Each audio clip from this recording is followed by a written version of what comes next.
বিদায় ডাক এসেছিল ব্রাজিলের বিপক্ষেই, তাই সমীকরণ মেলানোর কোনো সুযোগ ছিল না হাইতির সামনে। তবে শেষ ম্যাচে এসে লড়াই করে নিজেদের জাত চেনালেন 52 বছর পর বিশ্বকাপে ফেরা দলটি। মরক্কোর বিপক্ষে এগিয়ে থেকে ভালোই চ্যালেঞ্জ জানিয়েছিল তারা, কিন্তু টানা 3 হারের হতাশায় সঙ্গী হলো ক্যানকাকাফ অঞ্চলের দেশটি। বাঁশি বাজার পর যেন মরণ কামড়ের নেশায় মেতেছিল হাইতি।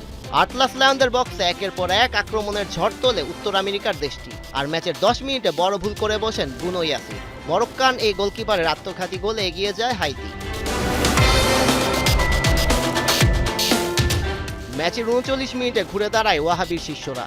বিলালের শট হাইতির গোলকিপার ফিরিয়ে দিলেও পুরোপুরি বিপদমুক্ত করতে পারেননি। ডি বক্সে এসে হাকিমে নেন শট, আর বাঁধনহারা উল্লাসে মেতে ওঠে মরক্কোর সমর্থকরা।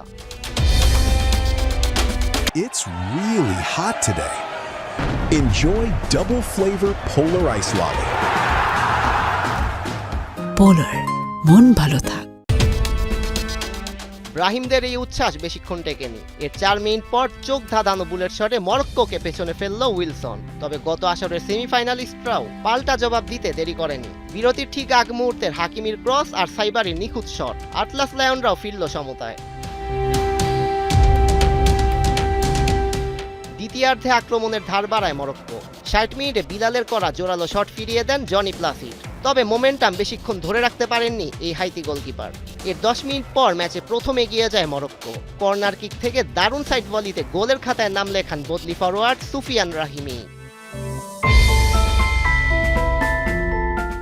ম্যাচের অন্তিম মুহূর্তে সব অনিশ্চয়তার ইতি টানেন ইয়াসিন। রাহিমির কাটব্যাক থেকে মরক্কোর জার্সিতে প্রথম গোল করেন এই উইঙ্গার। আর একটু পর শেষ বাঁশি বাজলে উদযাপনে মেতে ওঠে মরক্কো শিবির। সি গ্রুপের রানার্স আপ হয়ে রাউন্ড অফ 32-র পথে গেল আসরের সেমিফাইনালিস্টরা। সৈয়দ রেজওয়ান রহমান, 71।